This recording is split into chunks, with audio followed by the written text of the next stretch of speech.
Oi, crianças, tudo bem com vocês? Vamos para a nossa aula de ciências de hoje. Então, nas nossas aulas na escola, a gente estava trabalhando sobre as cadeias alimentares, né? Sobre os produtores, consumidores e decompositores. Inclusive, a gente já fez a avaliação ontem, né, de ciências sobre esse assunto. Nós vimos que os seres produtores são as plantas que produzem seu próprio alimento, né? Os consumidores são os animais, incluindo os seres humanos, que consomem, mas não produzem o seu próprio alimento, né? Eles consomem os alimentos. Assim como nesse esquema aqui temos o produtor é a planta, o gafanhoto é um consumidor que consome a planta, o sapo é o consumidor que consome o gafanhoto, a serpente é o predador que consome o sapo, né? E há uma transmissão de energia da planta para todos esses seres, né? A planta produziu o seu alimento através da energia do sol e essa energia é repassada. Esses seres todos, quando eles entram em decomposição, que são os seres decompositores que irão realizar, né? Os fungos e as bactérias, essa matéria vai ser reciclada e passada novamente para a planta. Então, a matéria vai ser reciclada, os nutrientes, sais minerais voltarão, né, para os seres produtores, né, para eles poderem crescer, que são as plantas. Já a energia que é repassada do sol para a planta, ela vai ser repassada para os outros, mas ela não pode ser reciclada, certo? Então, lá na página 19, a gente fez algumas atividades aqui sobre as cadeias alimentares, já corrigimos em sala de aula. E essa aqui a prof vai fazer novamente a correção, que talvez alguém ficou sem a correção na sala de aula, então a gente estava vendo. Vamos ver como é que fica. Depois eu coloco a página aqui com a correção para vocês verem. Então, tínhamos lá 3. Observe a representação de uma cadeia alimentar típica do campo e responda as questões propostas. Nesta cadeia alimentar, quem é o produtor? Então, é a planta. Cite o nome de um dos consumidores dessa cadeia. Podemos citar tanto o gafanhoto quanto o rato ou a águia. Qualquer um deles são consumidores. Que organismo dessa cadeia se comporta como herbívoro? Então, o herbívoro aqui é o gafanhoto, que é o que vai comer a planta. Que organismos desta cadeia se comportam como carnívoros? Então, será o rato e a águia. Que organismos entrarão em ação quando qualquer ser desta cadeia morrer? Então, serão os seres decompositores, fungos e bactérias. Aqui agora na F pergunta o que acontece com a matéria desses corpos, desses seres, ao longo da cadeia alimentar e com a energia que existe nela. Então, como a prof falou ali antes, né? A matéria pode ser reciclada, então.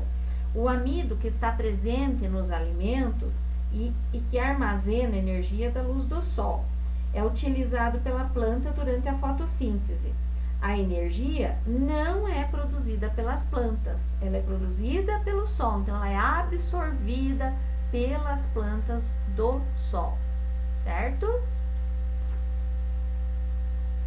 Agora, nós temos na página 21 aqui, observe as imagens ao lado, preencha as lacunas na imagem, indicando se o ser vivo é produtor ou consumidor ou decompositor. Então, aqui o louva-a-Deus é o quê? Ele é um consumidor, que está consumindo a lagarta, que também é consumidor. A lagarta consumiu a planta é o produtor. E os fungos e bactérias, que estão aqui, ó, decompondo as folhas que caíram aqui, vão decompor também os outros seres quando morrerem, então são decompositores, fungos e bactérias. Aqui diz para vocês desenhar no espaço o esquema de uma cadeia alimentar que represente essa imagem. Então, o esquema será colocar aqui cada elemento e a flechinha. Quem que vem primeiro? A planta. Depois, a lagarta. Depois, o louva-a-Deus. E depois, os seres decompositores. Se quiser colocar uma flechinha ligando os decompositores novamente, a planta também pode, porque eles vão mandar sais minerais, né? Pode escrever ali na flechinha sais minerais. As figuras a seguir representam o ciclo da matéria e o fluxo de energia em uma cadeia alimentar. Observe-as. Temos aqui, ó, a energia solar, aqui temos flechinhas, tá? Na A diz assim: qual figura representa o ciclo da matéria e qual representa o fluxo de energia? Escreva matéria ou energia no título de cada uma delas. Então, veja aqui, ó. Aqui é matéria, fluxo da matéria. Por quê? Vejam que ela passou, né? O sol forneceu energia para a planta produzir a glicose e essa energia foi passando para todos eles. Essa matéria, né, que é o corpo, o organismo, né, que foi servindo de alimento para os outros, vai ser reciclada, vai ser decomposta e vai voltar em forma de sais minerais. Então, aqui é o ciclo da matéria. E aqui é o ciclo de energia, que é a energia do sol, que vai ser somente repassada para os outros seres, certo? Então, ela vai ser somente repassada, essa energia. Ela não é produzida por nenhum deles, ela só é repassada. Então, vocês vão escrever aqui, explique sua resposta. Então, a matéria é reciclada, que é o que está aqui, certo? Há uma seta entre os decompositores aqui e as plantas, né? As plantas para os decompositores. E a energia do sol que está aqui, ela está entre o sol e a planta, a seta aqui, né?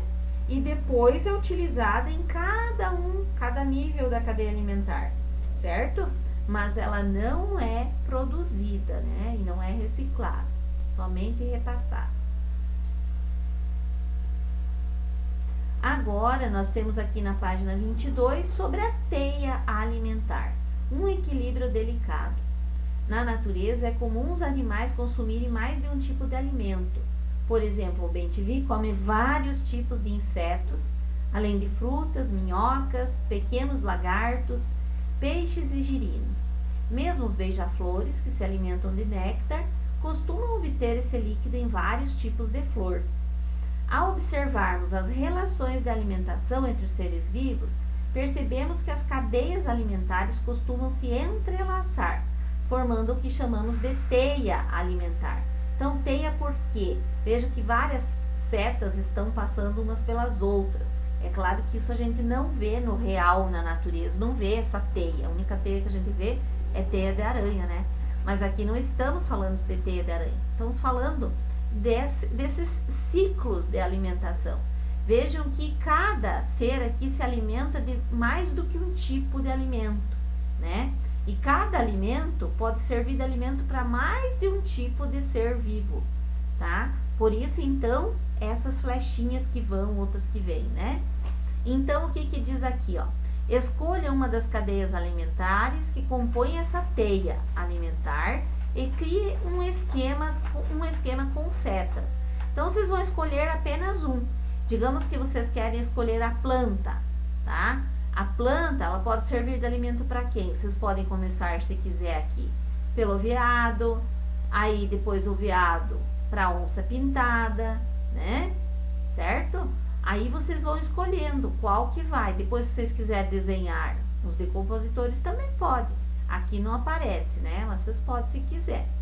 Então, a cadeia alimentar sempre começa pela planta. Se vocês quiserem pôr a planta, depois a anta, depois da anta vocês podem ir para a sucuri, que pode servir de alimento aqui, né?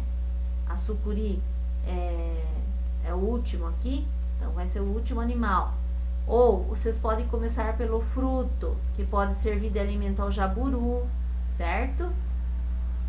Vocês escolhem. O sapo também pode servir de alimento para o jaburu. O sapo come insetos. Se quiser começar pelo inseto, pode. Se quiser colocar o fruto, depois o inseto, daí o sapo, daí o jaburu, tá? O jaburu pode ser alimento do jacaré. Então, vocês vão escolher aqui como fazer a sua cadeia alimentar, tá? Não a teia. A teia que está feita uma teia com várias espécies, né?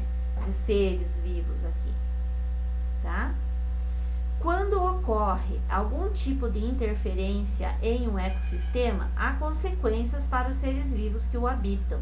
Você já viu notícias sobre esse assunto?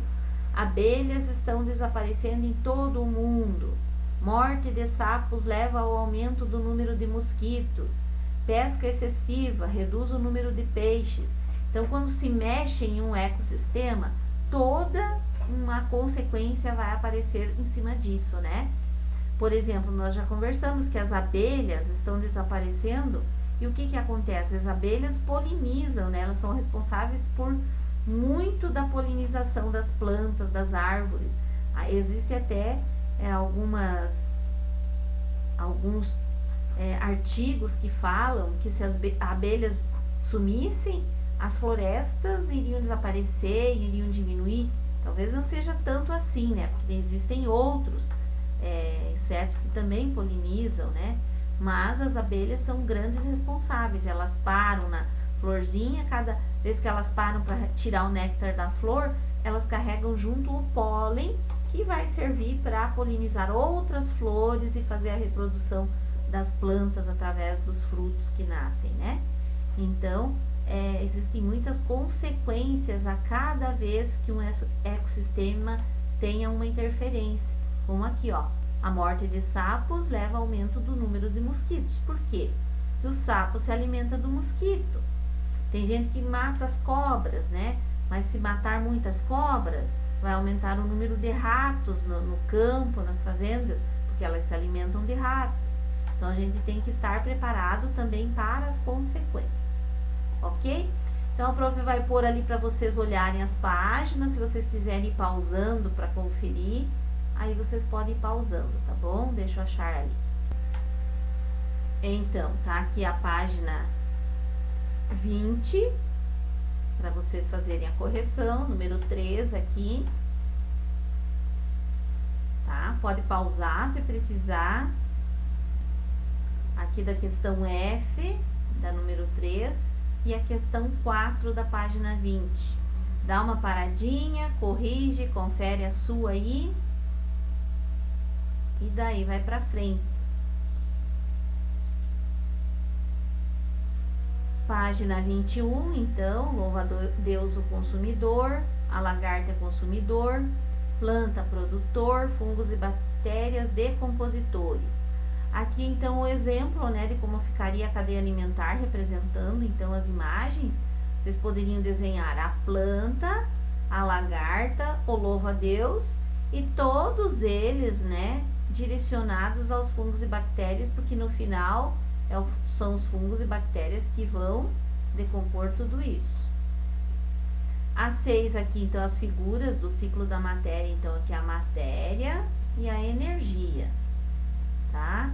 Então, a matéria é reciclada, por isso há, então, a seta entre os decompositores, né, e as plantas aqui, e a energia do sol, que flui do sol, então, entre o sol e a planta, parcialmente utilizada em cada nível da cadeia alimentar. E aqui, então, o ciclo da energia. E aqui a teia alimentar, aqui é opcional, vocês que fazem, né? Como vocês quiserem aí a sua cadeia alimentar, colocando o qual vocês quiserem iniciar. Se quiserem iniciar sempre com uma planta ou fruto, né? Ou então a semente, né? E aí vocês vão ver qual animal que vocês vão colocar lá. Sempre tem uma flechinha, né? Que vai para um consumidor para ver a próxima etapa. Tá bom? Então, confiram aí. Na próxima aula a gente continua falando mais um pouco sobre esses seres. Beijo, até a próxima aula.